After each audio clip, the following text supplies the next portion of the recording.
नमस्कार दोस्तों, आप सभी का आपके अपने यूट्यूब चैनल प्रीत क्लासेज में बहुत बहुत स्वागत है। आज की इस क्लास में हम जो जेई पीवी के प्रीवियस पेपर कर रहे थे उसमें हम नेक्स्ट पेपर करने वाले हैं सिकंदराबाद डिवीज़न का, जो कि जून 2023 में सीबीटी के रूप में कंडक्ट कराया गया था। इससे पहले के पेपर जो हैं हमने अपलोड कर रखे काफ़ी सारे। अगर वो वीडियो आपने नहीं देखे हैं तो आप उन्हें ज़रूर प्लेलिस्ट चेक करके ज़रूर देखें। चलिए इस पेपर को शुरू करते हैं। शुरू करने से पहले आपसे छोटी सी गुजारिश है कि आप वीडियो को लाइक ज़रूर कर दिया करें, अच्छा लगा तो। देखिए पहला क्वेश्चन, मध्य रेलवे का मुख्यालय कहाँ पर स्थित है? Headquarter of central railway. तो इसका राइट आंसर हो जाएगा आपके ऑप्शन नंबर सेकंड, मुंबई। कहाँ पर है? मुंबई में। नेक्स्ट देखिए, जो आपके स्टेशन का कोड होता है RYP किस स्टेशन का संक्षिप्त रूप है? RYP। तो इसका आंसर हो जाएगा आपके option number 3, Raina Padu. Next देखिए, सभी पुल कर्मचारियों के लिए तकनीकी प्रमुख है। The technical head for all bridge staff is. तो इसका राइट आंसर हो जाएगा आपके ऑप्शन नंबर 2, CBE। नेक्स्ट देखिए, नेक्स्ट क्वेश्चन है आपके, दक्षिण मध्य रेलवे को कितने डिवीजनों में विभाजित किया गया है? South central railway is divided into the dash division. तो इसका राइट आंसर हो जाएगा आपके ऑप्शन नंबर 2, 6 डिवीजन में डिवाइडेड किया गया है। कंप्यूटर डेटा प्रविष्टि में Ctrl+A का उपयोग डैश के लिए किया जाता है। Ctrl+A शॉर्टकट की जो है इसका यूज किसके लिए किया जाता है? सेलेक्ट ऑल के लिए किया जाता है। ऑप्शन नंबर ए इसका राइट आंसर हो जाएगा। अनडू के लिए Ctrl+Z, पेस्ट के लिए Ctrl+B पेस्ट, और Ctrl+C ये हो गया आपके कॉपी के लिए। तो ये आपको ध्यान रखनी है, ये शॉर्टकट की जो यूज होती है। भारत की राजधानी है, आप सभी जानते होंगे, आंसर कमेंट कीजिएगा। नेक्स्ट देखिए, संक्षिप्त नाम RDSO का अर्थ क्या है? RDSO का फुल फॉर्म क्या होगा? तो इसका राइट आंसर हो जाएगा आपके option number 3, C, research design and standard organisation. Option number C इसका राइट आंसर होगा। सभी track data is entered into, ये जो डाटा है वो किस में एंटर किया जाता है? तो इसका राइट आंसर हो जाएगा आपके ऑप्शन नंबर C, TMS में। ट्रैक का जो डाटा है वो किस में एंटर किया जाता है? TMS में। नेक्स्ट देखिए, IRSC का संक्षिप्त रूप, IRSC का फुल फॉर्म जो है वो क्या है? तो इसका राइट आंसर हो जाएगा आपके option number 3, Indian railway service of engineers. Indian railway service of engineers. Next question, MI का तात्पर्य किस प्रकार की मिट्टी से है? MI, तो इसका राइट आंसर हो जाएगा आपके option number 4, medium plastic silt. Next देखिए, नेक्स्ट क्वेश्चन है, CH निम्नलिखित में से किस मिट्टी को संदर्भित करता है? CH जो है निम्नलिखित में से किस मिट्टी को संदर्भित करता है? तो इसका राइट आंसर हो जाएगा आपके option number 2, high plasticity clay. Next देखिए, SP निम्नलिखित में से किस मिट्टी को संदर्भित करता है? SP refers to which the following soil. तो इसका राइट आंसर हो जाएगा आपके option number 1, poorly graded sand. P से हो गया आपके पुअरली ग्रेडेड और S से सैंड। यहाँ पर हम कह सकते हैं S से हाई प्लास्टिकली, C से क्ले। नेक्स्ट देखिए, a soil mass is a dash phase system. मृदा द्रव्यमान एक कितने चरण की प्रणाली है? तो इसका राइट आंसर हो जाएगा आपके ऑप्शन नंबर 1, 3 स्टेप सिस्टम जो है 3 फेज सिस्टम है। नेक्स्ट देखिए, 0.02 mm मिट्टी के कणों का न्यूनतम आकार है। कौन सी मिट्टी के कणों का न्यूनतम आकार है? 0.002 mm। तो इसका राइट आंसर हो जाएगा आपके ऑप्शन नंबर 1, सिल्ट का आकार है। समान आकार के कणों वाली मिट्टी को क्या कहा जाता है? समान आकार वाली मिट्टी कणों को क्या कहा जाता है? तो इसका राइट आंसर हो जाएगा option number 3, uniformly graded. Next देखिए, पानी को इसके माध्यम से रिसने के देने की मिट्टी की संपत्ति को क्या कहा जाता है? Property of soil to allow water to percolate through it is called, यानी पानी को इसके अंदर से जो रिश्ता है उस गुण को, मिट्टी के उस गुण को क्या कहते हैं? तो इसका राइट आंसर हो जाएगा आपके ऑप्शन नंबर 2, परमिएबिलिटी।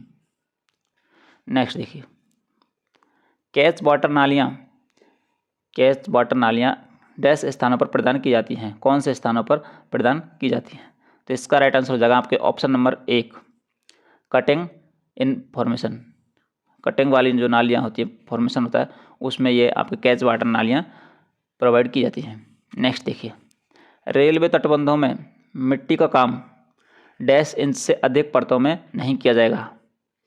तो इसका राइट आंसर हो जाएगा आपके ऑप्शन नंबर 2, 12 इंच से अधिक परतों में नहीं किया जाएगा। वाइब्रेटरी रोलर्स का उपयोग मिट्टी को संकुचित करने के लिए किया जाता है, कौन सी मिट्टी को संकुचित करने के लिए वाइब्रेटरी रोलर का यूज किया जाता है? तो इसका आंसर हो जाएगा आपके option number 4, quartz granite soil जो होती है उसको आपके संकुचित कंपैक्ट करने के लिए वाइब्रेटरी रोलर्स का यूज किया जाता है। नेक्स्ट देखिए, मिट्टी की जांच के लिए मिट्टी के नमूने डैश के अंतराल पर एकत्रित किए जाने चाहिए, यानी कितने कितने गैप पर ये आपके जो सैंपल्स हैं वो कलेक्ट किए जाते हैं? तो इसका राइट आंसर होगा आपके ऑप्शन नंबर 3, 1.5 to 3 मीटर के अंतराल पर। जैसे मान लीजिए आपके एक सैंपल यहाँ से ले लिया, उसके बाद में 1.5 मीटर या 3 मीटर के दूर यहाँ पर एक सैंपल यहाँ से ले लिया, तो इस प्रकार के आपसे सैंपल कलेक्ट किए जाते हैं। टर्मिनलों के बीच मध्यवर्ती बिंदु स्थापित करना डैश कहलाता है। टर्मिनलों के बीच में मध्यवर्ती बिंदु, establishment intermediate point between terminals is called. तो इसका राइट आंसर हो जाएगा आपके ऑप्शन नंबर 2, सेकंड, रैंगिंग कहलाता है। क्या कहलाता है? रैंगिंग कहलाता है। नेक्स्ट देखिए, किसी दिए गए मध्याह्न रेखा के सापेक्ष रेखा की दिशा को क्या कहा जाता है? The direction of a line relative to a given meridian is called. तो इसका राइट आंसर हो जाएगा आपके ऑप्शन नंबर 3, बेयरिंग कहा जाता है। क्या कहा जाता है? बेयरिंग। नेक्स्ट देखिए, 2 थियोडोलाइट विधियों द्वारा एक वक्र कर्व जो है निर्धारित करने में डैश शामिल होता है। तो इसका राइट आंसर होगा आपके option number 2, angular measurements only. Angular measurement only कहलाता है। नेक्स्ट देखिए, नेक्स्ट क्वेश्चन है, 875 मीटर की त्रिज्या एक डैश डिग्री वक्र से मेल खाती है। तो इसका राइट आंसर हो जाएगा आपके ऑप्शन नंबर 1, 2 मीटर से। 875 मीटर की जो रेडियस है वो कितने डिग्री कर्व से मेल खाती है? तो आपको पता होगा कि 1750 मीटर जो होता है वो आपके 1 डिग्री बराबर होता है। कितने डिग्री बराबर होता है? 1 डिग्री कर्व के बराबर होती है। तो आपके 2 डिग्री जब कर्व का निकालते हैं तो इसमें 2 का भाग दे देते हैं एक तरीक़ा से, तो ये हो जाता है आपके 875 मीटर। तो ये 2 डिग्री के बराबर होगा, 2 डिग्री कर्व। GTS में भारतीय सर्वेक्षण डैश किलोमीटर के अंतराल के साथ बेंचमार्क स्थापित करता है। तो इसका राइट आंसर हो जाएगा आपके ऑप्शन नंबर 3, 100 किलोमीटर के अंतराल पर के साथ बेंचमार्क करता है। नेक्स्ट देखिए, लेवलिंग में जिस बिंदु की ऊंचाई निर्धारित करनी होती है उसे क्या कहा जाता है? लेवलिंग में जिस पॉइंट की जो है ऊंचाई, elevation is the determinant is called, उसे क्या कहा जाता है? तो इसका राइट आंसर हो जाएगा आपके ऑप्शन नंबर 4, स्टेशन पॉइंट कहा जाता है। क्या कहा जाता है? Station point. नेक्स्ट देखिए, वह कौन जिस पर किसी रेखा का क्षैतिज संरेखण उसकी मूल दिशा से अपनी दिशा बदलता है, क्या कहलाता है? ऐसा एंगल जिस पर हॉरिजॉन्टल लाइन जो है वो अपनी मूल दिशा से अपनी दिशा बदलता है, तो क्या कहलाता है? इसका राइट आंसर होगा आपके option number 2, angle of deflection. Next देखिए, गणना की उत्थान एवं पतन विधि निम्नलिखित में से किस प्रकार को संदर्भित करती है? तो इसका आंसर हो जाएगा आपके ऑप्शन नंबर 3, लेवलिंग। क्या करती है? लेवलिंग करती है। नेक्स्ट देखिए, समतलन, levelling deals with measurement in a dash plane. समतलन एक डैश तल में माप से संबंधित है, यानी प्लेन जो करते हैं वो कौन से प्लेन में करते हैं? तल में मापते हैं। तो इसका राइट आंसर हो जाएगा आपके option number B, vertical plane में। किसमें करते हैं? वर्टिकल प्लेन में। नेक्स्ट देखिए, जीपीएस की तुलना में DGPS की तुलना में BGPS की तुलना में DGPS की सटीकता क्या है? तो इसका राइट आंसर हो जाएगा आपके ऑप्शन नंबर 1, 1 से 3 सेंटीमीटर। डेटम के ऊपर या नीचे की ऊर्ध्वाधर दूरी को क्या कहा जाता है? डेटम के ऊपर या नीचे की ऊर्ध्वाधर दूरी जो होती है वर्टिकल डिस्टेंस, उसे क्या कहा जाता है? तो इसका राइट आंसर हो जाएगा आपके ऑप्शन नंबर 2, एलिवेशन कहा जाता है। नेक्स्ट देखिए, सर्वेक्षण की दिशा में किस बेयरिंग को मापा जाता है? Which bearing is measured in the direction of survey? तो इसका राइट आंसर होगा आपको ऑप्शन नंबर 1, 4, क्या कहा जाता है? 4। नेक्स्ट देखिए, 4 बेयरिंग कहा जाता है। डेटम के ऊपर ज्ञात ऊंचाई का एक अपेक्षाकृत निश्चित बिंदु क्या कहलाता है? तो इसका आंसर हो जाएगा आपके ऑप्शन नंबर 3, बेंचमार्क कहलाता है। नेक्स्ट देखिए, संतुलन बनाए रखने के लिए कर्व के बाहरी किनारे को आंतरिक किनारे की तुलना में ऊपर उठाने से क्या प्रदान किया जाता है? तो इसका राइट आंसर हो जाएगा आपके ऑप्शन नंबर 1, चैम्बर या कैम्बर कहा जाता है। नेक्स्ट देखिए, निम्नलिखित में से कौन सा डंपी लेवल का अस्थायी समायोजन है? तो इसका आंसर हो जाएगा आपके option number 4, all the above, setting up, levelling और elimination of parallax. Next देखिए, भारतीय रेलवे पर अनुमानित क्षैतिज वक्रता की सीमित करना है। Limited horizontal curvature permitted on Indian railways. तो इसका आंसर हो जाएगा आपके ऑप्शन नंबर 2, सेकंड, 175 मीटर जो है इसको कर्वेचर को हॉरिजॉन्टल इसकी लिमिट होती है। नेक्स्ट देखिए, भारतीय रेलवे पर group A BG track broad gauge track की अनुमति अधिकतम ऊर्ध्वाधर वक्रता कितने मीटर है? यानी कि मैक्सिमम वर्टिकल कर्वेचर जो है permitted group A BG track on Indian railway, तो कितने मीटर होगी इसकी मैक्सिमम वर्टिकल कर्वेचर? तो इसका राइट आंसर हो जाएगा आपके ऑप्शन नंबर बी, सेकंड हो जाएगा 4000 मीटर। नेक्स्ट, 1750 मीटर की त्रिज्या के एक वक्र का संस्करण कितने mm होता है? डिग्री तो होगा 1750 में आपके 1 डिग्री, कितना होगा? 1 डिग्री। लेकिन यहाँ पूछा है एक कर्व का जो संस्करण डैश mm कितने mm होगा, बरसाइन कितने mm होगा? क्या होगा? Versine. A curve of radius 1750 metre as a versine of dash mm। तो इसका राइट आंसर हो जाएगा आपके ऑप्शन नंबर 1, 29 mm जो है इसका बरसाइन होगा। नेक्स्ट देखिए,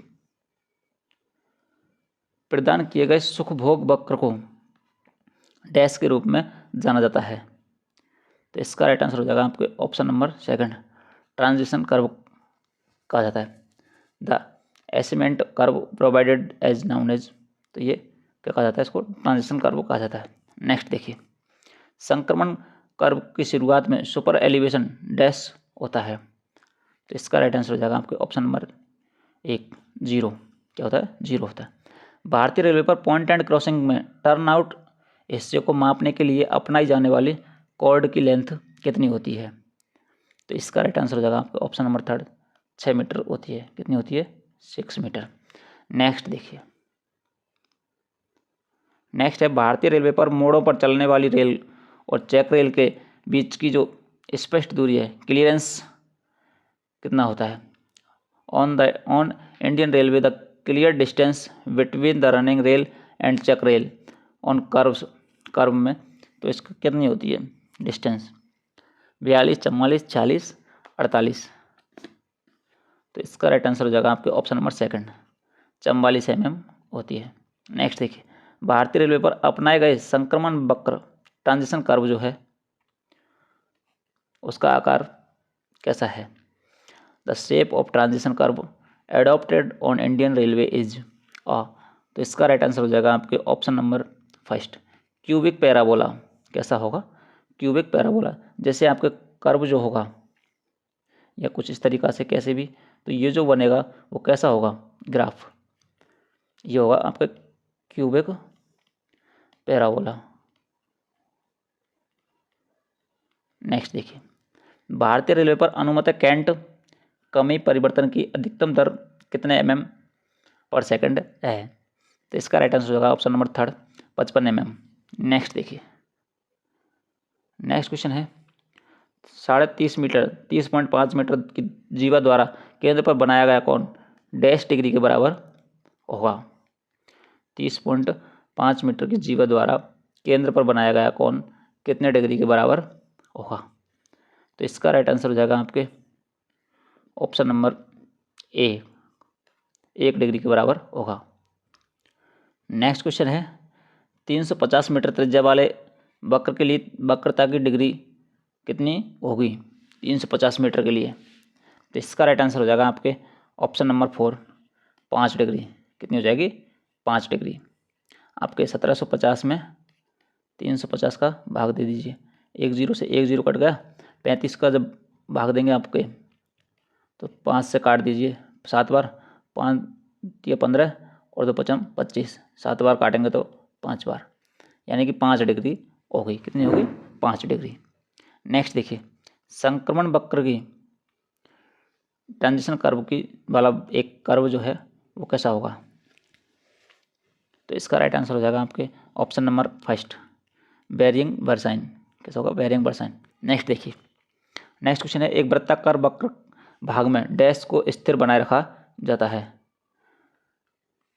तो इसका राइट आंसर हो जाएगा आपके option number 4, all the above. Versine, super elevation और रेडियस, ये सभी जो हैं ये स्थिर बनाए रखा जाता है, तभी आपके कर्व जो भाग है, सर्कुलर कर्व जो है पोर्शन, वो एक मेंटेन हो पाएगा। नेक्स्ट देखिए, किसी वक्र की डिग्री और रेडियस के बीच का संबंध क्या होता है? The relation between degree and radius of a curve is. तो देखिए, आपकी डिग्री जब निकालनी होती है या रेडियस निकालनी होती है, डिग्री निकालेंगे तो 1750 में रेडियस का भाग देंगे। ऑप्शन नंबर ए इसका राइट आंसर हो जाएगा। क्या हो जाएगा? Option number first. नेक्स्ट देखिए, ये आपका डिग्री जब निकालेंगे तो 1750 में रेडियस का भाग देंगे। ये हो गया आपके। अगर मान लीजिए कि रेडियस दे रखी है और डिग्री निकालनी है तो इस प्रकार निकाल देंगे, और अगर रेडियस निकालनी है और डिग्री दे रखी है तो 1750 बटे डी कर देंगे। आप दोनों ही तरीके से कर सकते हो। स्टेशनों के अधिक को जोड़ने के लिए वक्रों की आवश्यकता होती है। Curve are required to connect more than stations. तो इसका राइट आंसर हो जाएगा आपके ऑप्शन नंबर 4। 2 स्टेशन की भी आवश्यकता होती है, 3 की भी हो सकती है और 4 की भी आवश्यकता हो सकती है। All the above. नेक्स्ट देखिए, एक रेल सेवक 1 वर्ष में औसत वेतन पर अधिकतम कितने दिनों की छुट्टी का नकदीकरण कर सकता है? तो इसका राइट आंसर हो जाएगा आपके ऑप्शन नंबर 3, 10 छुट्टी का। नेक्स्ट देखिए, एक महिला रेलवे कर्मचारी को 180 दिन का मातृत्व अवकाश दिया जाता है, बशर्ते उसके पास कितने बच्चे हों? तो इसके पास आपके सिर्फ 2 बच्चों पर, कितने बच्चों पर? 2 बच्चों पर दिया जाता है। ऑप्शन नंबर फर्स्ट इसका राइट आंसर हो जाएगा। यानी कि मैटरनिटी लीव जो है वो होती है आपके 180 दिन की, 6 माह। नेक्स्ट देखिए, एक समय में अधिकतम पितृत्व अवकाश पैटर्निटी लीव जो है वो कितने दिन की होती है? तो ये होती है आपके 15 दिन की। कितनी होती है? 15 दिन की। ये आपको कितनी बार मिलती हैं? मान लीजिए कि आपके पहला बच्चा हुआ, फर्स्ट जो बच्चा होगा उस टाइम मिल गई, उसके बाद में सेकंड बच्चा होगा तब भी मिलेंगी, तो 2 बार मिलेंगी, क्योंकि 2 बच्चों तक ये अलाउ होती हैं। लेकिन अगर मान लीजिए कि आपको सेकंड में जुड़वा बच्चे होते हैं, तो जुड़वा होने पर क्या है, तीनों बच्चों के लिए आपको रेलवे की सुविधाएं मिलेंगी, लेकिन पैटर्निटी लीव तो सिर्फ 2 ही बार मिलेंगी। औसत वेतन पर छुट्टी का संचय डैश दिनों तक की अनुमति है। तो बताइए इसका आंसर क्या होगा आपका? तो इसका आंसर हो जाएगा आपके ऑप्शन नंबर फर्स्ट, 300 + 15। नेक्स्ट देखिए, एक रेलवे कर्मचारी के लिए अधिकतम अध्ययन अवकाश वर्ष स्वीकार्य किया जाता है। तो इसका राइट आंसर हो जाएगा आपके ऑप्शन नंबर सेकंड, 2 वर्ष स्वीकार्य किया जाता है। नेक्स्ट देखिए, डीम्ड निलंबन द्वारा किया जाता है। डीम्ड निलंबन किसके द्वारा किया जाता है? Deemed suspension is regularised by. तो इसका आंसर हो जाएगा आपके option number 3, standard form SF2। Next question है, जांच अधिकारी की नियुक्ति मानक प्रपत्र स्टैंडर्ड फॉर्म डैश के माध्यम से की जाती है। तो इसका राइट आंसर हो जाएगा आपके ऑप्शन नंबर 4 SF7 के माध्यम से की जाती है। मानक फॉर्म 8 का उपयोग डैश को नामांकित करने के लिए की जाता है। स्टैंडर्ड फॉर्म नंबर 8 का यूज जो है किसके लिए किया जाता है? तो इसका राइट आंसर हो जाएगा आपके ऑप्शन नंबर 1 प्रेजेंटिंग ऑफिसर को नामांकित करने के लिए किया जाता है। रेल सेवक को अंतिम मूल वेतन के प्रतिशत पर समग्र स्थानांतरण अनुदान दिया जाता है। Composite transfer grant at % of the last basic pay is granted to a railway servant. तो इसका राइट आंसर हो जाएगा आपके ऑप्शन नंबर 2 80 कितना दिया जाता है? 80%। नेक्स्ट देखिए, रक्तदान में भाग लेने के लिए कोई कर्मचारी छुट्टी मांग सकता है। For participating in the blood donation an employ can seek. तो इसका आंसर हो जाएगा आपके option number 1 special casual leave, special CL दी जाती है आपके, अगर आप कहीं ब्लड डोनेट करते हो तो ब्लड डोनेशन में भाग लेते हो तो उसके लिए आपको स्पेशल CL दी जाती है। कर्मचारी लाभ निधि का उपयोग डैश के कल्याण के लिए किया जाता है। Staff benefit fund is to be used for welfare to off. तो इसका राइट आंसर हो जाएगा आपके option number 1 non gazetted staff के लिए किया जाता है। ओपन लाइन में कर्मचारियों के लिए पात्र आकस्मिक अवकाश की संख्या कितनी है? कैजुअल लीव CL जो है उसकी संख्या कितनी है? तो कितनी हो जाएगी आपके 10। ऑप्शन नंबर 2 इसका राइट आंसर होगा। नेक्स्ट देखिए, कार्य विश्लेषण मूल्यांकन डैश घंटों में किया जाता है। Job analysis assessment is done over dash hour. तो इसका राइट आंसर हो जाएगा आपके ऑप्शन नंबर 2 24 घंटों में किया जाता है। कर्मचारी घंटों के विनियमन ने रेलवे कर्मचारियों को कितने श्रेणी में रखा गया है, वर्गीकृत किया गया है? तो इसका राइट आंसर हो जाएगा आपके ऑप्शन नंबर 2 4 श्रेणियों में वर्गीकृत किया है। नेक्स्ट देखिए, grade pay of track maintainer first is. Track maintainer first का ग्रेड वेतन कितना होता है? तो ये आपको कमेंट करके बताना है, आप सभी जानते होंगे।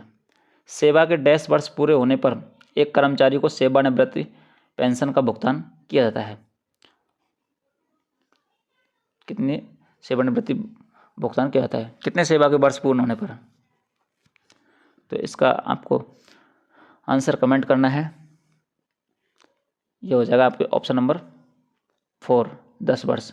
लेकिन यहाँ देखिए ये क्या है, सिस्टम जो है NPS UPS उस हिसाब से, अभी जो UPS आया उस हिसाब से ये नियम बदल गए हैं। 25 वर्ष सेवा पूर्ण करने पर आपको पेंशन दी जाती है। पास PTO में शामिल किए जा सकने वाले आश्रितों की अधिकतम संख्या कितनी है? तो इसका राइट आंसर हो जाएगा आपके ऑप्शन नंबर 2 2। कितनी होगी? 2। नेक्स्ट देखिए, पेंशन का अधिकतम प्रतिशत जिसे परिवर्तित किया जा सकता है वह है। तो इसका राइट आंसर हो जाएगा आपके ऑप्शन नंबर 2 40% को क्या किया जा सकता है? कम्यूटेड किया जा सकता है। सेवानिवृत्ति के समय ग्रेचुइटी की अधिकतम राशि $10 लाख से अधिक नहीं होगी। तो इसका राइट आंसर हो जाएगा आपके ऑप्शन नंबर 3 20 लाख से अधिक नहीं होगी। PTO की वैधता कितने महीने की होती है? तो इसका राइट आंसर हो जाएगा आपके ऑप्शन नंबर 3 5 महीने की होती है। नेक्स्ट देखिए, पेंशन भोगी लाभों में कटौती करने के लिए सक्षम प्राधिकरण डैश है। The authority competent to make a cut is pensionary benefits is. तो इसका राइट आंसर हो जाएगा आपके option number 3 President of India. DAR नियमों के तहत सेवा से अनिवार्य सेवानिवृत्ति कम से कम डैश प्राधिकारी द्वारा की जा सकती है। तो इसका राइट आंसर होगा आपका option number A appointing authority जो है उनके द्वारा सेवानिवृत्ति दी जा सकती है। नेक्स्ट देखिए, किसी कर्मचारी की मृत्यु पर अनुशासनात्मक कार्रवाई होनी चाहिए। Closed, cancelled, kept in abeyance, none of the above. तो इसका राइट आंसर हो जाएगा आपके option number first, closed. The disciplinary processing should be closed on the death of an employee dash. Next question देखिए, minor penalty is imposed through dash के माध्यम से मामूली जुर्माना लगाया जाता है। कौन से स्टैंडर्ड फॉर्म आपको जो चार्जशीट दी जाती है उसके द्वारा माइनर पेनल्टी लगाई जाती है। तो इसका राइट आंसर हो जाएगा आपके option number second, SF11। Next देखिए, रेल सेवक अनुशासन एवं अपील नियम डैश से लागू हुए। मतलब कब लागू हुए थे रेल सेवक अनुशासन एवं अपील नियम, railway servant discipline and appeal rule जो है कब लागू हुए थे। तो इसका राइट आंसर हो जाएगा आपके ऑप्शन नंबर थर्ड, 1968 में। नेक्स्ट देखिए, आधे औसत वेतन पर ली जाने वाली छुट्टी की राशि एक बार में डैश महीनों तक प्राप्त की जा सकती है। तो इसका राइट आंसर हो जाएगा आपके ऑप्शन नंबर सेकंड, 24 महीनों तक प्राप्त की जा सकती है। नेक्स्ट देखिए, CCL में लाभ प्राप्त किए जा सकने वाले दिनों की न्यूनतम संख्या कितनी है। तो इसका राइट आंसर हो जाएगा आपके ऑप्शन नंबर 4, 5। नेक्स्ट देखिए, प्रतिपूरक आराम का लाभ डैश दिनों में लेना होगा। Compulsory rest as to available with an, compulsory जो रेस्ट है उसको कितने दिन के अंदर आपको लेना ही होगा। तो इसका राइट आंसर हो जाएगा आपके ऑप्शन नंबर सेकंड, 30 दिन के अंदर। दोषी कर्मचारी द्वारा बचाव विवरण डैश दिनों के भीतर प्रस्तुत किया जाना है। तो इसका राइट आंसर हो जाएगा आपका ऑप्शन नंबर सेकंड, 10 दिनों के भीतर। नेक्स्ट देखिए, वेतन भुगतान अधिनियम के अनुसार वेतन अवधि डैश दिनों तक सीमित है। तो इसका राइट आंसर होगा आपका ऑप्शन नंबर थर्ड, 30 दिनों तक सीमित है। नेक्स्ट देखिए, तैयार उपग्रेड एवं प्राकृतिक भूमि के बीच उपयुक्त गुणवत्ता की उधार ली गई मिट्टी द्वारा निर्मित रेलवे तटबंध के भाग को कहा जाता है। The portion of railway embankment constructed by borrowed soil of suitable quality between prepared subgrade and natural ground is called. तो इसका राइट आंसर हो जाएगा आपके ऑप्शन नंबर 1, सब ग्रेड कहा जाता है। नेक्स्ट देखिए, संरचना के निर्माण के लिए आमतौर पर मिट्टी का उपयोग करने से बचना चाहिए, यानी किस प्रकार की मिट्टी का उपयोग करने से बचना चाहिए। तो इसका राइट आंसर हो जाएगा आपके ऑप्शन नंबर 4, डिस्प्रेसिव सॉइल का यूज करने से बचना चाहिए। नेक्स्ट देखिए, नेक्स्ट क्वेश्चन है आपके मिट्टी कण आधारित आकार की जो सहमति है, क्ले सॉइल पार्टिकल साइज और क्या होगा। तो इसका राइट आंसर होगा आपका ऑप्शन नंबर 1, 2 mm से अधिक, यानी 2 माइक्रोन से अधिक, ये आपका ऑप्शन होगा, आप देख लीजिएगा थोड़ा। नेक्स्ट देखिए, नेक्स्ट क्वेश्चन है, उपमृदा परत कतरनी में विफल हो सकती है और इसका कारण बन सकती है। सब फॉइल्स स्ट्रटा में fail in share and cause. तो इसका राइट आंसर हो जाएगा आपके ऑप्शन नंबर 1, स्लिप्स। नेक्स्ट देखिए, शेष की मरम्मत के पूरा होने के बाद स्तरों को डैश लंबाई में दर्ज किया जाएगा। तो इसका राइट आंसर होगा आपको ऑप्शन नंबर 2, 30 मीटर की लंबाई में दर्ज किया जाएगा। Formation cross slope shall be within, गठन क्रॉस ढलान डैश के भीतर होगा, यानी फॉर्मेशन का जो स्लोप होगा वो कितना होगा। तो इसका राइट आंसर हो जाएगा आपके ऑप्शन नंबर 3, 1/28 एंड 1/30, 1/28 से लेकर के 1/30 तक होगा। यदि बर्म उपलब्ध कराने की आवश्यकता हो तो बर्म की न्यूनतम चौड़ाई डैश प्रकार रखी जाएगी। तो इसका राइट आंसर हो जाएगा आपके ऑप्शन नंबर 3, 2 मीटर चौड़ाई इसकी रखी जाएगी। नेक्स्ट देखिए, नए निर्माण कार्यों में उचित जल निकासी सुनिश्चित करने और अतिक्रमण को नियंत्रित करने के लिए जमीनी स्तर से डैश ऊपर तटबंध की न्यूनतम ऊंचाई से कम नहीं होनी चाहिए। तो इसका राइट आंसर हो जाएगा आपके ऑप्शन नंबर 1, 1 मीटर से 1 मीटर और HFL विचेवर इज हायर, जो अधिक होगा। 75 माइक्रोन से अधिक महीन कणों वाली मिट्टी 12% से अधिक डैश व्यवहार प्रदर्शित करती है। तो इसका राइट आंसर हो जाएगा आपके ऑप्शन नंबर 1, कोएसिव जो बिहेवियर है वो प्रदर्शित करती है। नेक्स्ट देखिए, उपग्रेड और गिट्टी के बीच गठन की पूरी चौड़ाई पर प्रदान की गई डिजाइन मोटाई के मोटे दानेदार सामग्री एक परत को क्या कहा जाता है? तो इसका राइट आंसर हो जाएगा आपको ऑप्शन नंबर 3 ब्लैंकेट कहा जाता है। नेक्स्ट देखिए, विभागीय स्टॉक सत्यापन इस प्रकार किया जाना चाहिए कि प्रत्येक अधीनस्थ के अधीन स्टॉक का लगभग प्रत्येक माह वास्तविक गणना द्वारा सत्यापन किया जाए। तो इसका राइट आंसर हो जाएगा आपके ऑप्शन नंबर फर्स्ट 1/6। नेक्स्ट देखिए, जो स्टॉक किसी विशिष्ट कार्य के लिए पर्याप्त किए जाते हैं उन्हें क्या कहा जाता है? तो इसका राइट आंसर हो जाएगा आपके option number 2 material at site कहा जाता है। ओपन लाइन स्टॉक में प्रत्येक बार कम से कम डैश समय में एक बार विभागीय स्तर पर सत्यापन किया जाता है।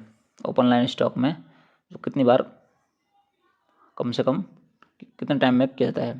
तो इसका राइट आंसर हो जाएगा आपके ऑप्शन नंबर 3 6 महीने में कम से कम एक बार विभागीय डिपार्टमेंटली वेरीफाइड किया जाता है। नेक्स्ट देखिए, नेक्स्ट क्वेश्चन है, समय पर स्टॉक सत्यापन पूर्णतः एक विभाग के साथ उपकरण और पौधों की दुकान की समय पर स्टॉक सत्यापनकर्ता द्वारा जांच की जानी चाहिए। तो इसका राइट आंसर हो जाएगा आपके ऑप्शन नंबर 2 36 महीने में। स्टोर डिपो में सामान लौटाने वाले अधिकारी को डैश प्रतियों में सलाह नोट तैयार करना चाहिए। तो इसका राइट आंसर हो जाएगा आपके ऑप्शन नंबर 3 DS 8 और 6 कॉपियों में।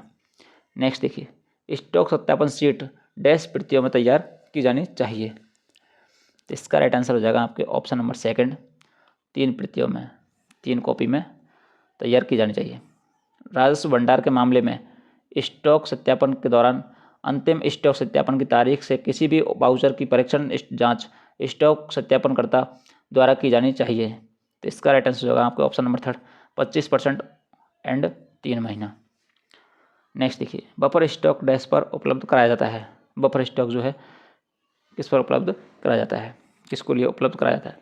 तो इसका राइट आंसर हो जाएगा आपके option number 1 meet unforeseen requirement पर उपलब्ध कराया जाता है। नेक्स्ट देखिए, the sub group is represented by the PL number. उप समूह का प्रतिनिधित्व डैश PL नंबर द्वारा किया जाता है। तो इसका राइट आंसर होगा आपके ऑप्शन नंबर 1 3 एंड 4 द्वारा किया जाता है। JEPB के अनुभागीय SSCPB मुख्यालय में डैश समय में एक बार फील्ड बुक जमा करेंगे। तो इसका राइट आंसर होगा आपके ऑप्शन नंबर 1 7 दिन में एक बार फील्ड बुक जमा करेंगे। उसके बाद में आते हैं आपके राजभाषा के क्वेश्चन ऑफिशियल लैंग्वेज के, जो कि हर एग्जाम में आपके 10 क्वेश्चन पूछे जाते हैं। इसकी भी प्लेलिस्ट आपके राजभाषा की प्लेलिस्ट बनी हुई है चैनल पर, आप देखिएगा, उसमें सारे मिल जाएंगे, उनसे कोई भी क्वेश्चन बाहर नहीं जाता है, बहुत बार एग्जाम हुए। देखिए, संविधान के अनुच्छेद डैश में संसद में प्रयोग की जाने वाली भाषा का उल्लेख है। इसका राइट आंसर होगा आपके ऑप्शन नंबर 2 अनुच्छेद 120 में। संविधान के अनुच्छेद डैश में विधानमंडल में प्रयोग की जाने वाली भाषा का उल्लेख है। संसद में तो इसका उल्लेख है 120 में। उसके बाद में आता है आपके, तो इसका उल्लेख आपके 210 में है। विधानमंडल में यूज़ की जाने वाली भाषा का राजभाषा की लिपि कौन सी है? देवनागरी। हिंदी राजभाषा की लिपि कौन सी है? देवनागरी लिपि है। नेक्स्ट देखिए, भारत के संविधान के भाग 17 में कितने राजभाषा से संबंधित अनुच्छेद शामिल है? भाग 17 में, तो इसका राइट आंसर हो जाएगा आपके ऑप्शन नंबर 2 11 अनुच्छेद शामिल है। डैश वर्ष में राजभाषा संकल्प पारित किया गया था? तो इसका राइट आंसर हो जाएगा आपके ऑप्शन नंबर 4 1968 में। नेक्स्ट क्वेश्चन है आपके, राजभाषा नियम कब पारित किया गया? देखिए, 3 क्वेश्चन है, ये आपको बहुत कन्फ्यूजन करते हैं। मैंने भी कई बार किया, लेकिन इसको देखा बार बार तो ढंग से तो समझ में आया। एक तो है ऑफिशियल लैंग्वेज एक्ट, राजभाषा अधिनियम, राजभाषा अधिनियम। दूसरा है आपके राजभाषा रूल, नियम। तो ये, और एक है आपके राजभाषा संकल्प। तो यहाँ पर देखिए आप, ये जो है राजभाषा संकल्प, ये तो पारित होता है आपके कब? 1968 में। राजभाषा अधिनियम जो है ऑफिशियल लैंग्वेज एक्ट, ये होता है आपके 1963 में। कब होता है? 1963 में। और राजभाषा नियम जो हैं, ऑफिशियल लैंग्वेज रूल, ये होते हैं आपके 1976 में। ये आपको विशेष ध्यान रखना है। तो इसका राइट आंसर हो जाएगा आपके ऑप्शन नंबर 3। क्या होगा? ऑप्शन नंबर 3 इसका राइट आंसर होगा। उम्मीद है आपको ये समझ में आया होगा डिफरेंस। नेक्स्ट देखिए, नेक्स्ट क्वेश्चन है आपके, राजभाषा नियमों में सबसे पहले संशोधन डैश में किया गया था। तो ये किया गया था आपको 1987 में। केंद्र सरकार के कार्यालयों में हिंदी दिवस कब मनाया जाता है? ये आपको कमेंट करके बताना है, क्योंकि हर वीडियो में आपको ये क्वेश्चन रिपीट होता है, देखने को मिलता है, तो कई बार आपको बता चुके हैं, तो ये आपको कमेंट करना है। नेक्स्ट क्वेश्चन है, संविधान की 8वीं अनुसूची में कितनी भाषाओं को मान्यता दी गई है? ये भी आपको कमेंट करके बताना है। और एक आपको आंसर करना है, मूल संविधान में, फिलहाल जो संविधान में वर्तमान में है वो संख्या बतानी है, और दूसरा मूल संविधान में 8वीं अनुसूची में कितनी भाषाएं थी। दूसरा, ऐसी कौन सी भाषा है जो विदेशी है। नेक्स्ट क्वेश्चन, निम्नलिखित में से कौन सी भाषा भारतीय संविधान की 8वीं अनुसूची में शामिल नहीं है? तो इसका राइट आंसर हो जाएगा आपके ऑप्शन नंबर 2, इंग्लिश। इंग्लिश जो है 8वीं अनुसूची में शामिल नहीं है। उम्मीद है आपको क्लास पसंद आई होगी। क्लास अच्छी लगी हो तो क्लास को लाइक कीजिएगा, साथ ही चैनल पर नए हो तो चैनल को सब्सक्राइब करके बेल आइकन को प्रेस करके ऑल पर क्लिक कर लीजिए, जिससे आपको हमारे हर वीडियो का नोटिफिकेशन प्राप्त हो सके। और आप भी जेई पीवे या टीएमसी जेई टेक्नीशियन 3rd या जेई पीवे की प्रिपरेशन कर रहे हो किसी भी एलडीसी एग्ज़ाम के लिए, तो आप हमें मैसेज करके नोट्स प्राप्त कर सकते हैं, जिसका लिंक आपको डिस्क्रिप्शन में मिल जाएगा। और इनका प्लेलिस्ट बना हुआ है, प्रीवियस ईयर क्वेश्चन से आपके बहुत क्वेश्चन आते हैं, आप देख लीजिए। पिछले वीडियो को देखकर कई कैंडिडेट ने सिलेक्शन लिया है, तो आप चैनल को सपोर्ट कीजिए और आप अपनी पढ़ाई को इस तरीक़े से जारी रखिए। दूसरा, अभी जो फ़िलहाल एक नोटिफिकेशन आया है कि सारी एग्ज़ाम जो हैं एलडीसी और जीडीसी वाली सभी कैंसिल कर दी गई हैं, तो आगे भी एग्ज़ाम तो होने वाले हैं, तो आप अपनी तैयारी को जारी रखिए। बस फ़र्क इतना सा है कि जो सिलेक्शन प्रोसेस और जो कंडक्ट कराने की एजेंसियां हैं उसमें चेंज होगा, क्योंकि जो फर्जीवाड़ा चल रहा है उस वजह से। तो आगे की जो एग्ज़ाम है उनको आरआरबी कंडक्ट करवाएगा, लेकिन आप आपकी तैयारी को जारी रखिए, वैकेंसी फिर से आएंगी। चलिए, धन्यवाद।